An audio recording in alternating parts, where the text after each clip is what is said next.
The air in my apartment was thick, 90 degrees outside, maybe 75 inside, but the humidity made the walls sweat. My cheap window unit sounded like a dying lawnmower and did nothing but recirculate the stink of stale ramen and hot asphalt drifting up from the street. I was hunched over the dining table, a scarred, wobbly thing I bought off Craigslist, trying to finish a pattern adjustment for a client who wanted a bespoke wedding dress. The silk charmeuse stuck to the table, fighting the pins. I wiped the sweat from my brow with the back of my forearm. It left a greasy smear on the white fabric. 3 years. 3 years since I graduated from Parsons, top of my class, ready to set the world on fire with my innovative structural lines. Instead, I was fighting silk and humidity in a 5th-floor walk-up in Greenpoint, tailoring clothes for rich women who didn't know the difference between a bias cut and a blunt chop. My phone buzzed on the table, loud enough to make me jump. It was Chloe, my best friend since middle school. Her texts were usually gifts or complaints about her dating life. This one was different. Just a link, and 3 words in all caps. Are you watching? Watching what? I stabbed a pin into the seam allowance and picked up the phone. The link looked like a standard Zoom meeting invite. Private equity pitch. Aura Designs. Aura Designs. That name was new. I tapped the link. The screen flashed the Zoom loading icon. I didn't bother turning off my camera or mic. I was Brooke Vance. Who cared if I joined some random corporate pitch meeting? The screen resolved. Grid view. About 8 squares of polished, expensive people. Everyone looked serious, wearing suits or expensive neutral sweaters. Their backgrounds were all tastefully blurred, or featured bookshelves filled with books no one had ever read. Money people. Then I saw the center square, the main speaker. My breath stalled in my chest. My lungs locked up. It was my sister, Sarah. She was sitting in what was clearly a rented, staged office. White walls, single modern art print. She was wearing a cream-colored blazer that looked like it cost more than my monthly rent. Her hair, perfectly blown out, no frizz, no sweat, was clipped back with a delicate gold bar. She looked like a CEO. She looked like a fraud. And she was talking. Her voice, smooth and practiced, filled my tiny apartment through the phone speaker. "Thank you, everyone, for joining the presentation of Aura Designs," Sarah was saying, gesturing gracefully with a slender hand. She wore a heavy gold watch. "We are pioneering structure and luxury ready to wear, focusing on the modern woman who demands both form and function. Form and function." That was my mantra. That was the title of my junior thesis paper. I didn't move. I couldn't move. My hand holding the phone was shaking so hard the image blurred. Then Sarah clicked something on her own screen, and a presentation slide popped up, dominating the screen. It wasn't just Sarah. It was the close. The slide showed a series of technical drawings, flats, and then several beautiful high-resolution lifestyle photographs of models wearing the garments. My garments. The air went out of the room. I felt cold all over, a sudden icy sweat replacing the heat. Nausea churned in my stomach, sharp and acidic. The line was called Zenith. The Zenith line. I had named it that. 3 years ago, I spent 9 months building that collection for my final thesis presentation. The entire collection was based on architectural tailoring, reimagining the traditional suit jacket.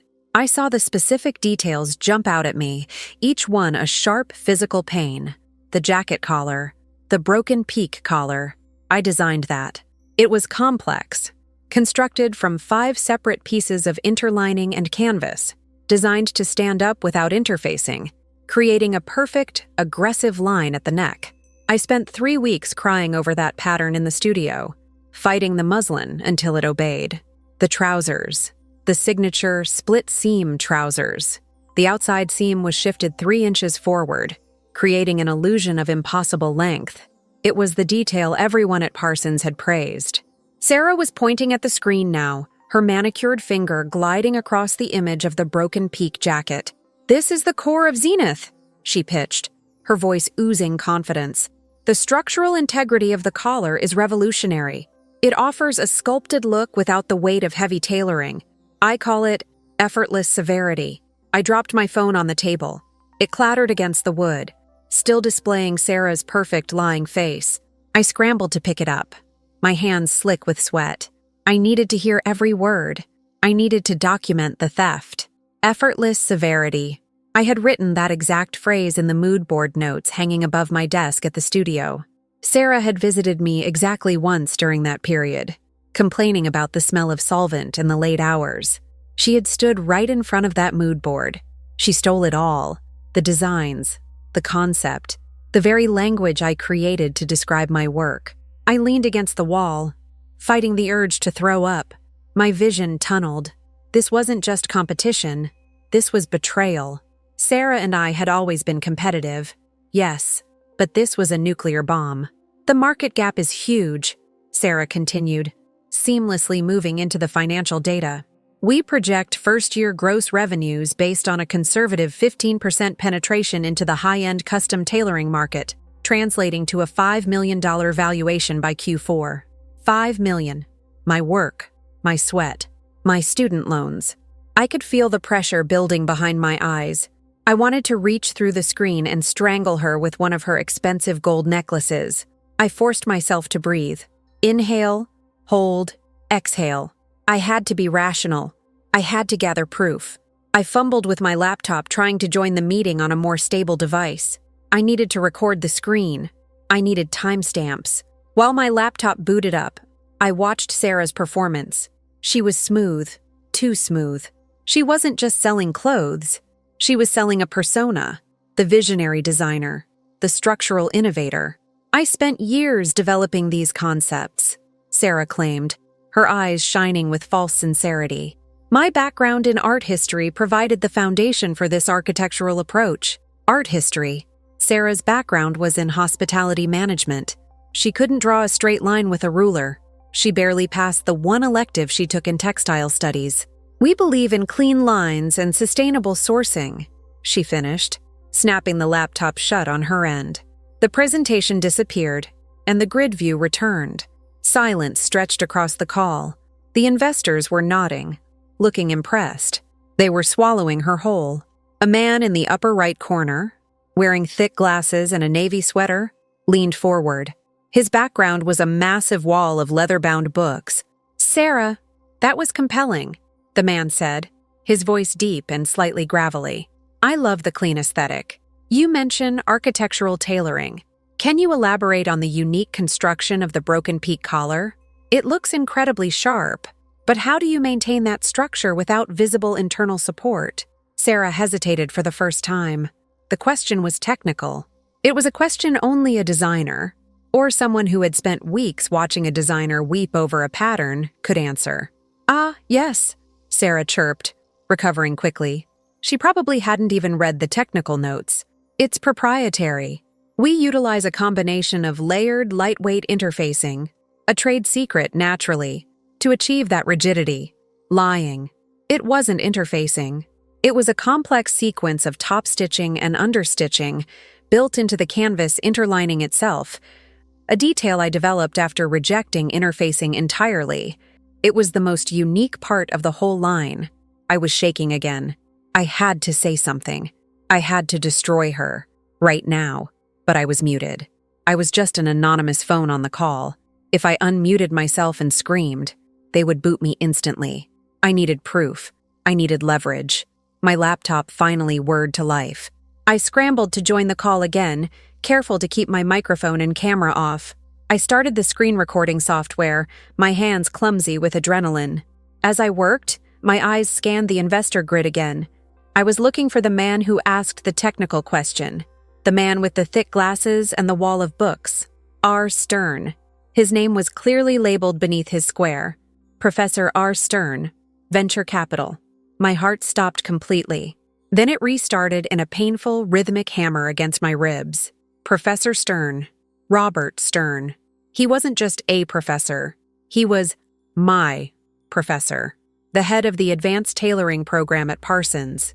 The man who supervised my senior thesis. The man who knew every single damn stitch of the Zenith collection. He knew that the broken peak collar used zero interfacing. He knew the specific weight and ply of the silk canvas I used. He knew the entire collection was designed, patterned, and sewn by hand, by me, in the spring of 2021. He was the single most dangerous person Sarah could possibly have pitched this fraudulent collection to. I focused on Professor Stern's face on the screen. He was listening to Sarah's clumsy, lying answer about layered interfacing. His expression was unreadable at first, the professional mask of a serious investor. Then, slowly, the mask cracked. His eyebrows, heavy, gray, familiar, pinched together. His lips thinned. His eyes, sharp and intelligent behind the thick lenses, narrowed slightly. He wasn't just listening to Sarah. He was processing the lie against a memory. He was remembering the hours I spent in his studio, the critiques, the final grade. He knew. Sarah, oblivious, was digging herself deeper. And the key, of course, is the seamless flow of the lines. We don't want the garments to feel restrictive. Professor Stern held up a hand, stopping her mid-sentence. "Ms. Vance," he said. His voice was calm, measured, but there was a razor edge to it that only I, who had been on the receiving end of his disappointment, could recognize. Sarah blinked. "Yes, Professor Stern? I apologize. I need to clarify a detail about the broken peak jacket." He leaned closer to the camera. "You mentioned layers of lightweight interfacing, but I recall seeing technical specs for a similar design. A very unique approach, utilizing internal bias strips and a specific 3-ply canvas interlining that negated the need for fusible interfacing entirely. This was key to the structural integrity without compromising the drape of the silk blend." He paused. The question wasn't a question. It was a statement, a test. Sarah's composure shattered. Her perfect CEO mask dissolved into pure, panicked confusion. She was out of her depth. I'm afraid those specs must be outdated," she stammered, fiddling with the gold clip in her hair. "We innovated heavily in the last 6 months. My team found that the fusible interfacing was far more cost-effective for scale." A lie. A transparent, desperate lie. That detail, the specific 3-ply canvas and the bias strips, was something only the creator or the thesis supervisor would know. The moment she denied it, she admitted the design wasn't hers. Professor Stern didn't raise his voice. He didn't even smile. He just stared at her, his expression turning to glacial disappointment. Then he reached down to his keyboard. I could see his finger hovering over the microphone icon. I braced myself. This was it, the moment of absolute collision. I still had my mic muted on the laptop, but the recording software was running. I watched, breathless, as Professor Stern's square flashed green, indicating he was unmuted. "Ms. Vance," he began, his voice cutting through the professional silence of the call. "I actually supervised the development of the Zenith Line jacket collar 3 years ago. The designer worked on that specific construction for nearly a full semester." Sarah's face went white. She looked like she might pass out. "I can tell you exactly why you chose the canvas structure over fusible interfacing," Stern continued, relentless. "It wasn't about cost. It was about thermal regulation. The designer ran extensive tests on the breathability of the silk linen blend in humid environments. Fusible interfacing would have made the garment unbearably hot. It was a design feature, not a cost decision." He paused again, letting the weight of the technical truth land heavily on the venture capitalists. "I know this," Professor Stern finished, his voice dropping slightly, "because the designer who created that technology was Brooke Vance, my student. And unless you have a twin sister, Ms. Vance, I believe you are presenting someone else's thesis work as your own company's foundation." Silence. The kind of silence that feels physical, heavy, sucking the air from the room. The investors began murmuring.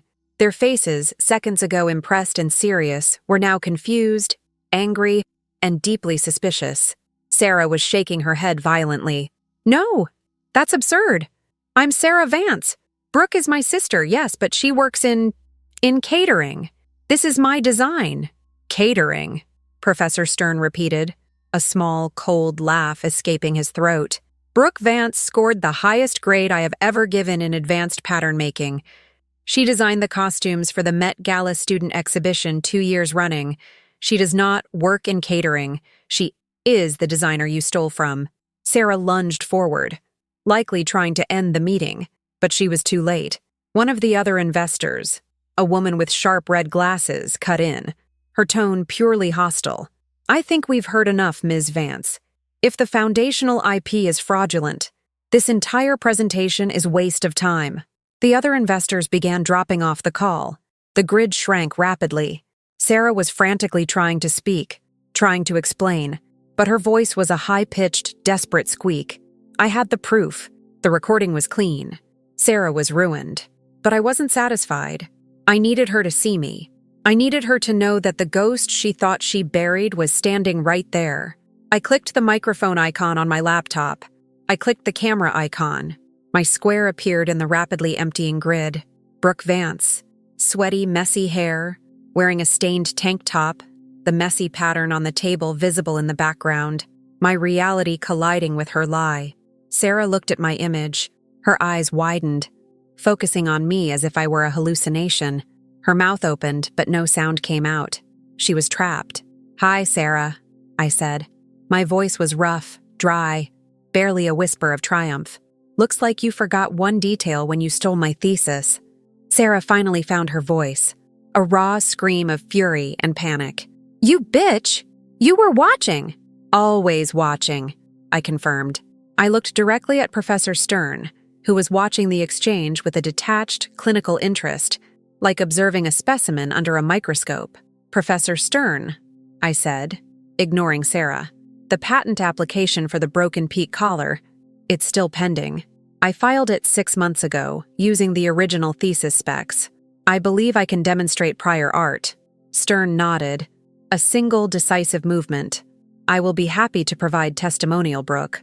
We archived all the pattern drafts, as you know." Sarah screamed again, a raw, inarticulate sound. She grabbed her laptop and slammed it shut, hard.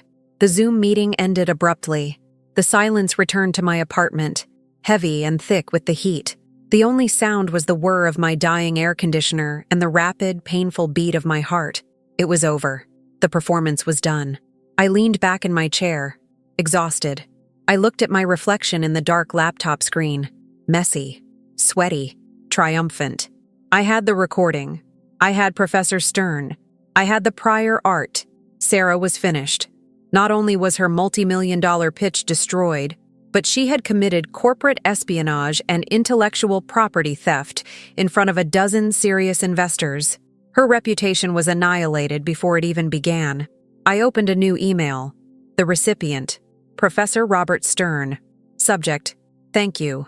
I typed out a brief professional note, attaching the screen recording, explaining the context, and thanking him for his intervention. I ended with a clear request for a meeting to discuss the next steps regarding the patent application and potential litigation against my sister, Aura Designs. I stared at the name, Aura Designs. The irony was too perfect. She had tried to steal my light.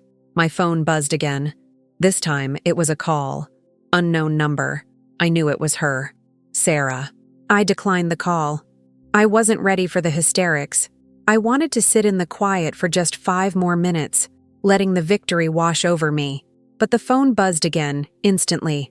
A text message. "You ruined me. I will never forgive you."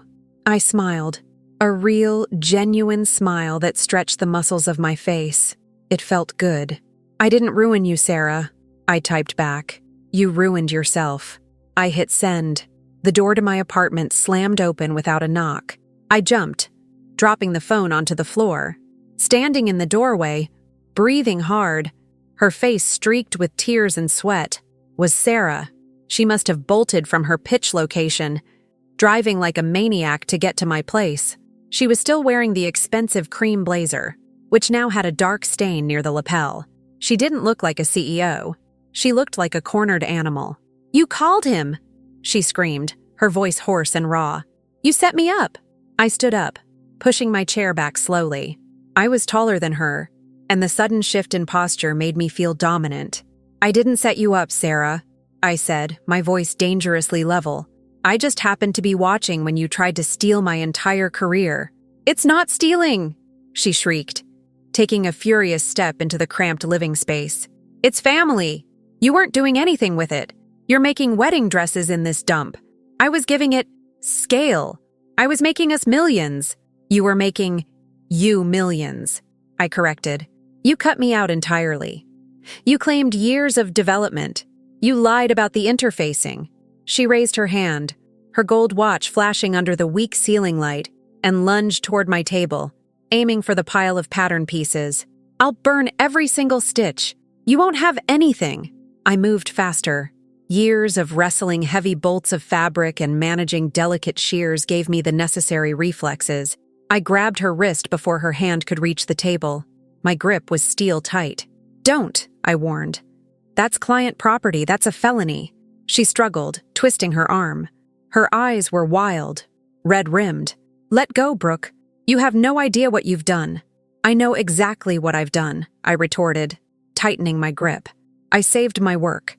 I saved my future. And I ended yours. With a final surge of strength, I shoved her back. She stumbled, hitting the wall hard, the breath knocked out of her. You're dead to me, she gasped, rubbing her bruised wrist. We were dead to each other the second you decided you could monetize my education and my talent, I said. Now, get out of my apartment before I call the police and show them the recording of you committing corporate fraud. She stared at me, hatred burning deep in her eyes.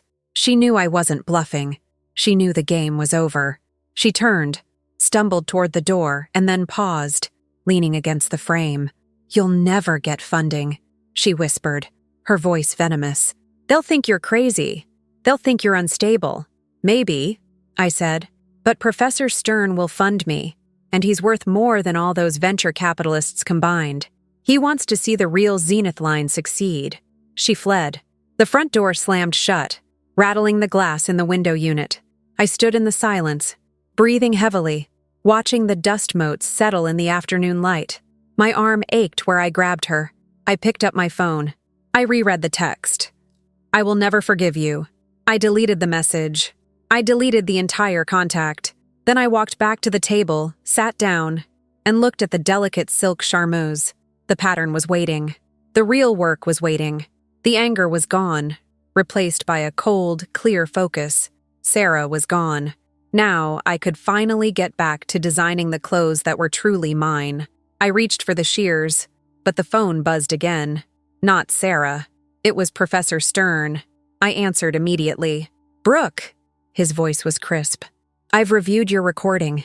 It's excellent. We need to move fast. I want you to come to my office tomorrow, 9 a.m. I'm calling in some favors. I believe we can secure the funding for your real company within a week. My hand, holding the phone, trembled again. This wasn't just about revenge. This was the door opening, the path I had fought for, suddenly clear. I'll be there, Professor, I managed to say. Good, he said. Now, about that broken peak collar. Did you ever solve the warping issue when transitioning to a finer Italian canvas? And just like that, the conversation shifted. The fight was done. The work was starting. I spent the next half hour talking technical specifications with Professor Stern, the roar of my broken air conditioner suddenly fading into the background. It was the most alive I had felt in years. I hung up the phone and looked at the silk. The wedding dress could wait. The Zenith line was calling. The heat was still oppressive. I walked to the window, opened the glass, and yanked the sputtering window unit out of the frame. It crashed heavily onto the sill. I didn't care about the heat anymore. I cared about the clean air. I pulled the pattern pieces off the table, rolling them up neatly. I walked them over to the closet, tucking them onto the highest shelf. My next task, drafting the official cease and desist for Sarah. I needed to make sure Aura Designs never saw the light of day. I needed to make sure every investor who saw that pitch knew exactly who the architect was. I walked back to my desk, opened my laptop, and began typing. The air in the room was humid, but my mind was sharp, focused, and cold. I would build the Zenith line, and Sarah would watch. She would watch it from the catering line, maybe, or from the unemployment office. Either way, she would watch. The betrayal had hurt, yes, but it had also been the fuel. It had been the catalyst. I typed the first line of the legal document. I didn't need to look up the format. I knew exactly what I was doing. I was building a fortress out of paperwork. I worked late into the night, the city sounds filtering up through the open window. The broken fan lay silent on the floor. I didn't need it. The cold, clear rush of adrenaline was enough to keep me going. I finished the cease and desist draft and the detailed technical memo for Professor Stern just as the first sliver of false dawn appeared over the Brooklyn skyline. I stretched, hearing my neck crack. I felt exhausted, but clean. The mess was gone. I stood up and walked to the window again. The city was just starting to wake up. I was already ahead of it. I walked to the kitchen and made myself a strong cup of coffee. I drank it standing up, looking out over the sleeping city. Sarah was out there somewhere, likely weeping, drinking cheap wine, trying to figure out how to claw her way back. She wouldn't. Not this time. I had the knowledge. I had the witness. I had the patent priority. I had the money backing. I finished the coffee, the bitter taste a perfect counterpoint to the morning air. I had a 9 a.m. meeting with Professor Stern. I needed to get ready. This time, I wouldn't be wearing a cheap sundress. This time, I would dress like the CEO I was about to become. I walked into the closet, pulling out the one expensive, perfectly tailored suit I owned, a crisp, dark navy. It was the suit I made for myself for my final presentation at Parsons. It had the broken peak collar. I put it on. It fit perfectly. It felt like armor. I looked in the mirror. I didn't see Brooke, the struggling tailor. I saw Brooke Vance, designer, innovator, and soon-to-be owner of the Zenith line. I grabbed my briefcase, tucked the legal documents inside, and walked toward the door. The sun was rising, harsh and bright. I welcomed the glare. The world was finally ready to see my designs, and my sister was about to watch me rise. The elevator ride down was fast and smooth. I walked out onto the street, breathing in the polluted, humid air of the early morning. It smelled like opportunity. I hailed a cab. Midtown Manhattan, Venture Capital Row, 230 Park Avenue. I told the driver. The driver, a tired man in a baseball cap, nodded and pulled away from the curb. I leaned back against the worn vinyl seat, watching the city rush past. The buildings were taller, the shadows longer. The scale was intimidating, but I wasn't intimidated. I was prepared. I pulled out my phone. I had missed calls from my parents. Frantic, confused. I ignored them. They always preferred Sarah. They would side with her, try to mediate, try to make me forgive. Not this time. Forgiveness was a luxury I couldn't afford. I looked at the notes for my meeting with Professor Stern. I had focused on the financial projections, the market saturation model, and the manufacturing pipeline. I hadn't even thought about the design sketches for the next collection, the ones Sarah hadn't seen yet. I made a mental note.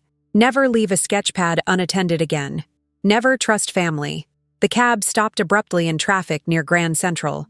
The noise was immense. Horns blaring. People shouting. The roar of bus engines. I looked out the window at the chaos. It was my world, built on friction and speed. Professor Stern was waiting. The future was waiting. I checked my watch. 8:45 a.m. I was early. Good. I arrived at the lobby of the building, all marble and polished chrome. Professor Stern's offices were on the 40th floor. I rode the elevator up, feeling the pressure change in my ears. When the doors opened, I stepped out into a quiet, deeply carpeted hallway. The receptionist was immaculate, wearing a severe black suit. She smiled politely. "Ms. Vance, Professor Stern is waiting for you. Right this way." She led me through heavy glass doors into a corner office. The view was staggering. The entire city sprawled out beneath us, shimmering in the morning sun. Professor Stern stood by the window, hands clasped behind his back. He turned as I entered. He looked exactly the same. Impeccably tailored suit, thick glasses, stern expression. "Brooke, thank you for coming quickly. Thank you for the call, Professor." He gestured to a leather chair. I sat down, placing my briefcase on the floor. "Let's not waste time," he said, sitting across from me. "I've already had preliminary calls with the investors from yesterday's circus. They are furious at your sister, but deeply intrigued by the technology. I told them the IP is secured and the real designer is ready to proceed." "That's excellent news," I said, professional, keeping my voice steady. "It is, but funding comes with expectations. We need to formalize the business structure immediately, and we need to make a statement." "A statement?" "Yes. We need to publicly discredit Aura Designs, and we need to demonstrate that the Zenith line is real, viable, and backed by a designer with integrity. I've scheduled a press release for this afternoon. We'll announce the formation of Brooke Vance Designs, focused on structural innovation. We'll use the original technical drawings. I nodded. A full frontal assault. Perfect. I need to serve Sarah the cease and desist first, I said. I drafted it last night.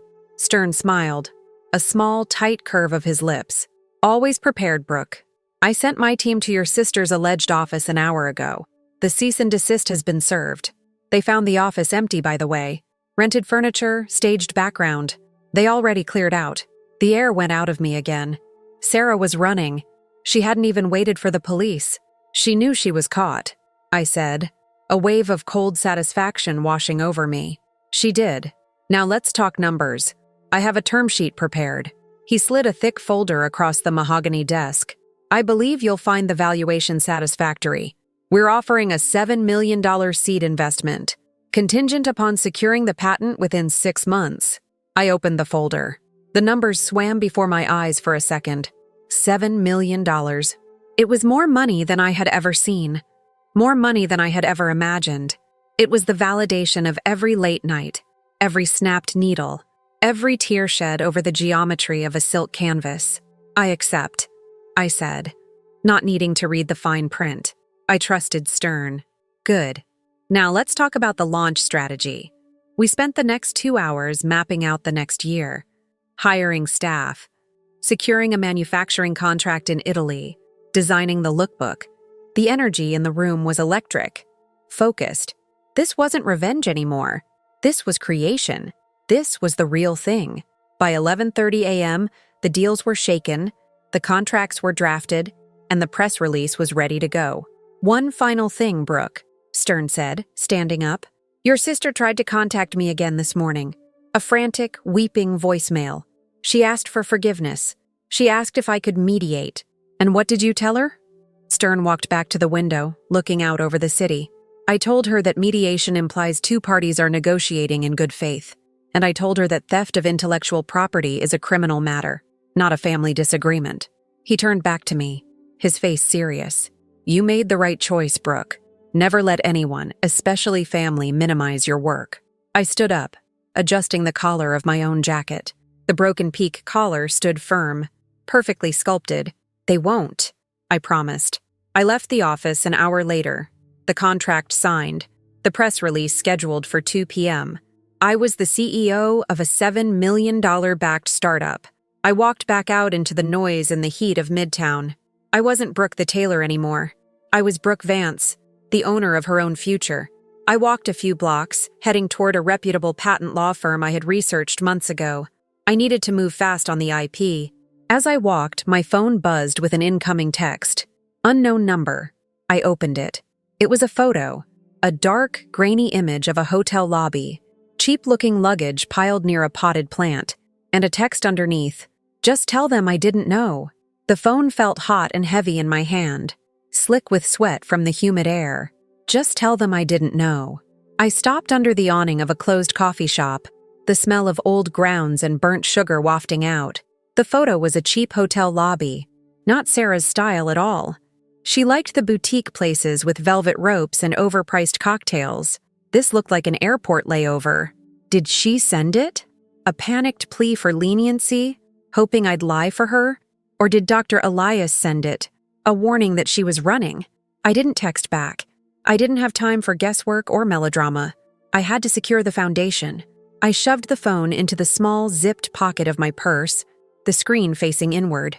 I straightened my spine and started walking again. Faster this time, ignoring the sharp, sudden pain radiating in my neck where the tension had knotted up. The law firm was a monolith of polished granite and cold air conditioning, 30 floors up. The lobby was silent. Carpet so thick my footsteps made no sound. I signed in on an iPad, the sterile white light reflecting off my anxious face. Mr. Stern's office was massive. Floor-to-ceiling glass overlooking the grid of Manhattan, making the busy street below look like something viewed through the wrong end of a telescope. The air here smelled like expensive leather and old money. Mr. Stern was a compact man with neat gray hair and perpetually cynical eyes. He wore a heavy suit that didn't look affected by the weather. He looked exactly like someone who dealt in facts, not feelings. Perfect. Ms. Vance? He said, extending a hand over a desk that looked carved from a single piece of dark walnut. Thank you for coming in so quickly. I sat down in a leather chair that swallowed me whole. I laid the heavy sketchbook on the desk, right next to the embossed notepad. I need to file comprehensive IP protection on everything in this book immediately, I said, my voice sounding strained and high in the quiet room. And I need to establish a legal claim for damages and intellectual property theft against Sarah Vance and anyone currently backing her startup. Mr. Stern didn't flinch. He just opened the book. He turned the pages slowly, his eyes scanning my sketches, my fabric swatches, my detailed cost analysis notes, the original, messy, passionate work I did in my tiny Brooklyn apartment. These are detailed, he murmured. A full collection. And you have documentation to prove prior art? Yes. Digital files dating back 3 years. My college thesis, including email correspondence with my professor, Dr. Elias Thorne, who supervised the project. He can attest that these designs are mine. Dr. Thorne, Mr. Stern repeated, making a note. Excellent. We will need a deposition from him immediately. This changes things. If the professor was on the call, he's a direct, unimpeachable witness. We spent the next 2 hours mapping out the war. The legal language was dry, cold, and immensely satisfying. We weren't talking about feelings. We were talking about dates, digital signatures, and the hard facts of ownership. I felt the tension slowly start to ease, replaced by the grim focus of a marathon runner. When I finally stood up to leave, my legs were shaky.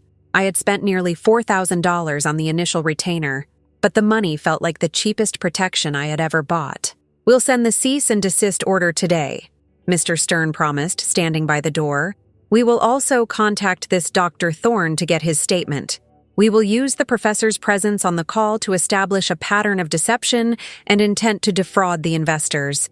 Thank you, I said, pulling my damp jacket back on. The relief of being outside in the heat, away from the sterile chill of the office, was momentary. I pulled out my phone as soon as I hit the street. I had dozens of missed calls and texts from unknown numbers. Sarah's investors, panicked after Dr. Elias had clearly thrown a wrench in the works. I ignored them all. I needed to talk to Elias. I found his number in my old university contacts.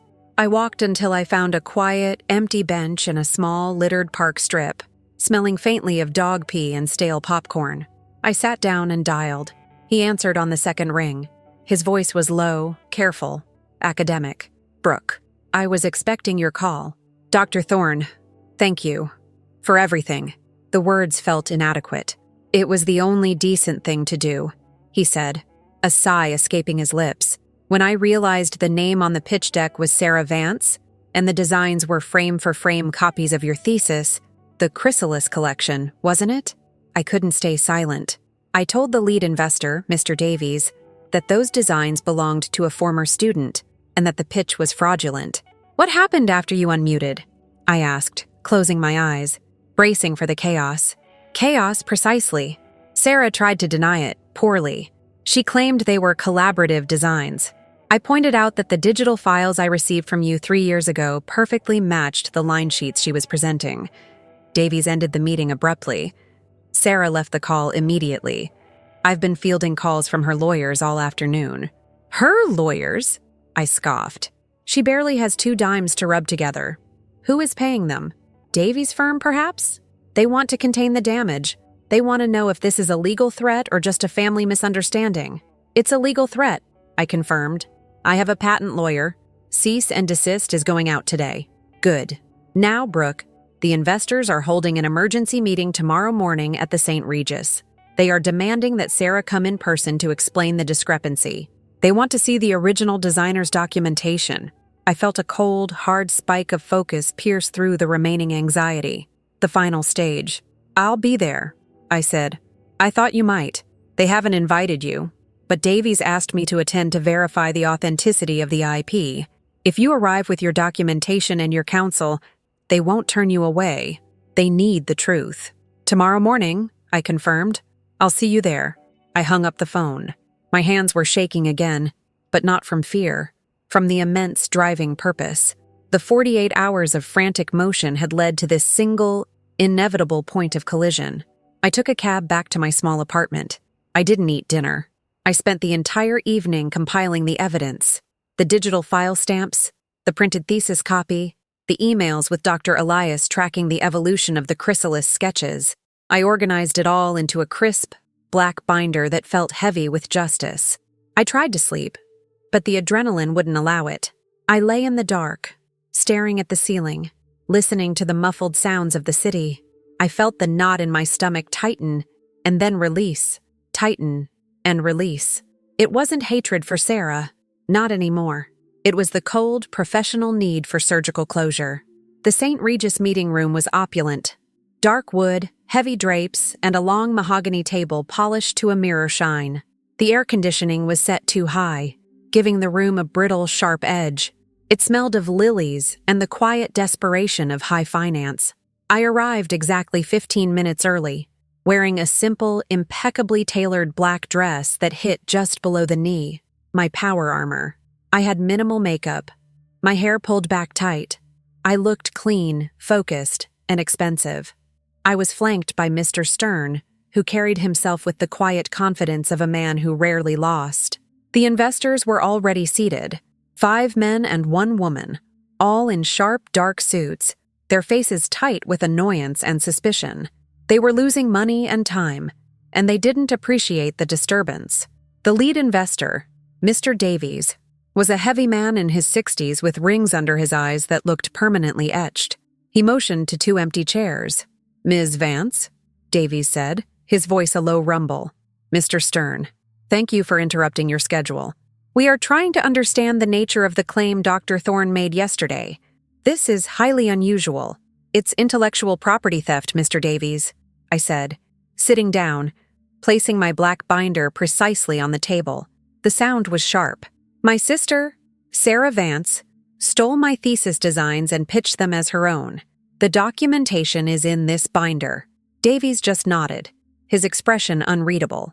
He wasn't interested in the drama. He was interested in the legal liability. Dr.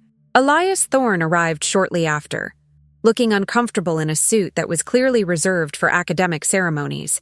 He sat down next to me, giving me a quick, supportive nod. We waited for Sarah. The silence stretched, thick and painful. Every minute felt like 5. I watched the second hand tick on the heavy wall clock. My hands, resting on the table, felt cold and dry.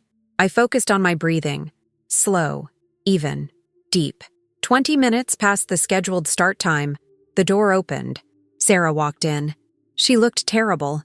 Her eyes were red and puffy, her usually perfect blonde hair was loose and slightly frizzy, and her expensive silk dress looked wrinkled, like she'd slept in it. Her face was pale, tight with panic that she was trying, badly, to mask with arrogance. She saw me. She stopped dead. Her eyes snapped wide. She scanned the room, saw Dr. Elias, saw Mr. Stern, and finally realized the trap. "Brooke?"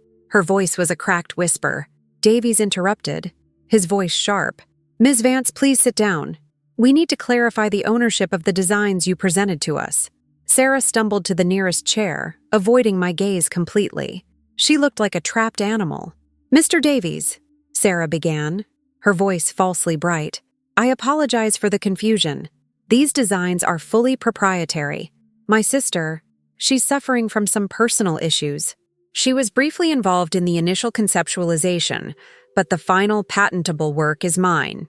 "That's a lie," I stated, my voice cutting through hers. I didn't raise it. I didn't need to. The low, controlled volume was more effective. Sarah snapped her head up. "Brooke, what the hell are you doing? This is family business. You don't involve strangers in this." "This stopped being family business when you tried to sell my work for $5 million, I countered. "This is fraud, Sarah. And these people are not strangers. They are the investors you tried to steal from." Davies held up a hand. "Let's stick to facts.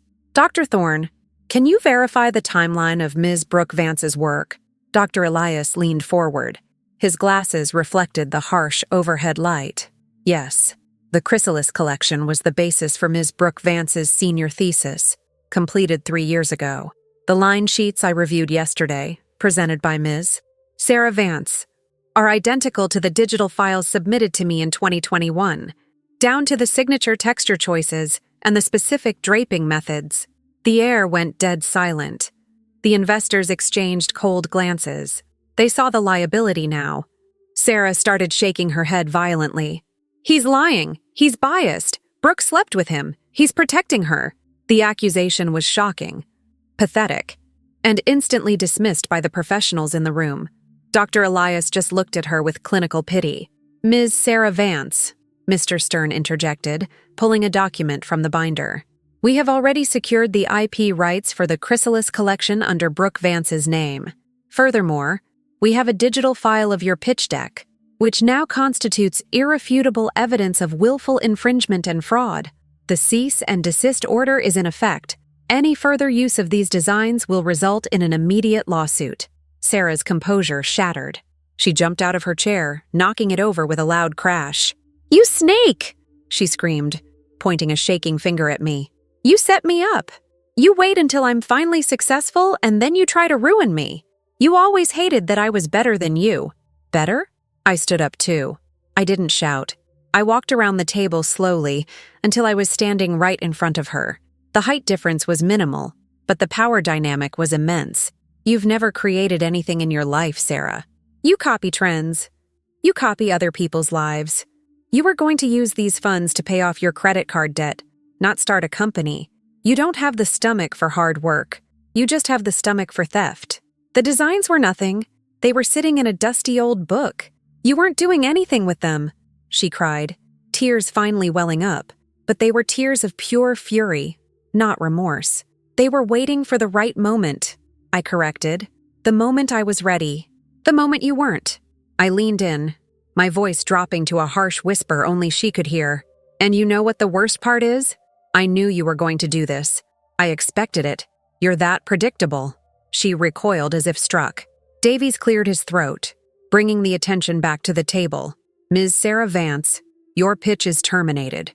We will be pursuing the costs associated with our due diligence and legal fees. You are done here." Sarah looked around the room, wild-eyed. No one met her gaze.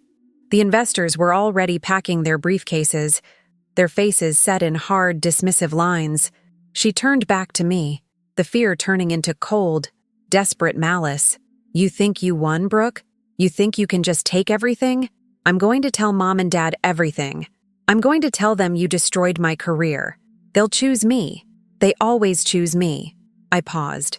My own parents, the ones who always favored the prettier, louder, more demanding sister.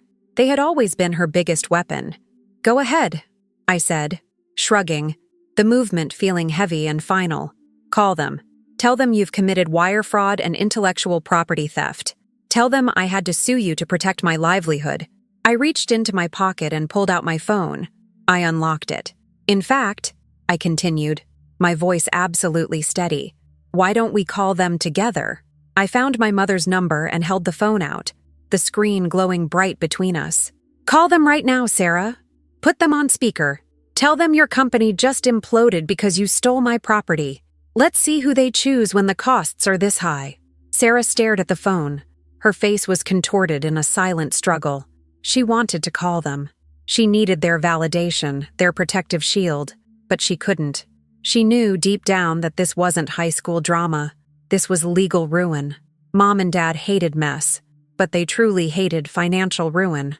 Her shoulders slumped. She let out a choked sound, a strangled, defeated cry. She took a step back, turned, and without another word, she stumbled out of the meeting room, leaving the door slightly ajar. The room was silent again. The investors watched her go, then looked at me. Davies stood up. He walked toward me, his expression shifting from annoyance to a calculating interest. "Ms. Vance?" he said, extending his hand. "The integrity of the designs is clear. The business model, based on your original pitch, is solid. We have liquidated the investment funds dedicated to your sister's firm. We are now looking for a new partner to develop the Chrysalis collection. Are you interested in a fresh pitch?" I looked at the offered hand. The man who had been ready to fund my sister's fraudulent scheme was now ready to fund my legitimate company. It wasn't praise, it was money.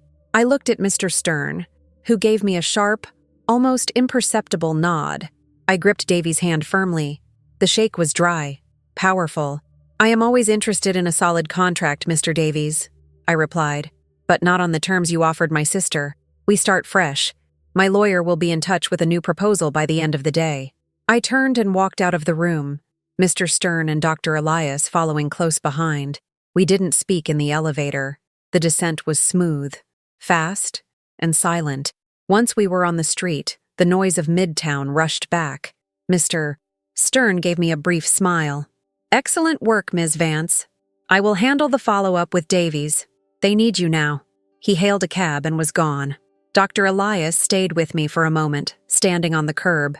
"You handled that like a professional, Brooke," he said, his voice quiet. "She forced my hand, Doctor."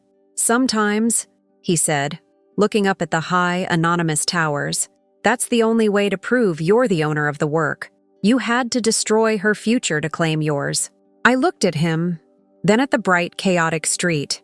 I didn't feel triumph. I felt heavy, empty.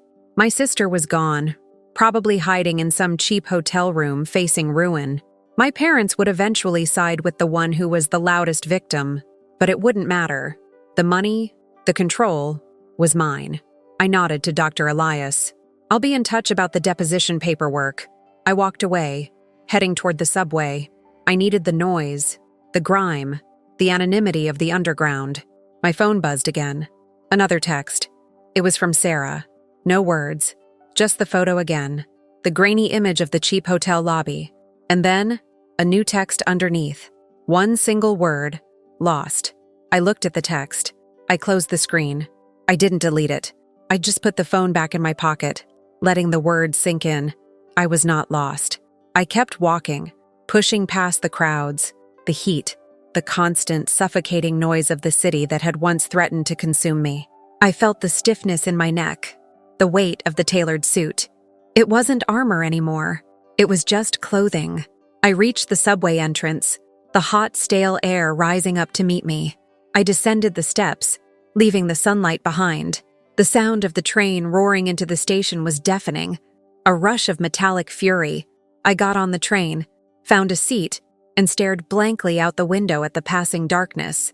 The carriage was packed, pressing bodies close. I closed my eyes. The only thing I felt was the cold, unyielding knowledge of what I had done and the crushing weight of the future I had just bought. I wasn't celebrating. I was just breathing. The cost of winning was always higher than advertised. The train rushed forward, a violent, unstoppable surge of power beneath my feet. I opened my eyes and looked at my reflection in the dark glass. I was Brooke Vance. I was the owner, and I was alone.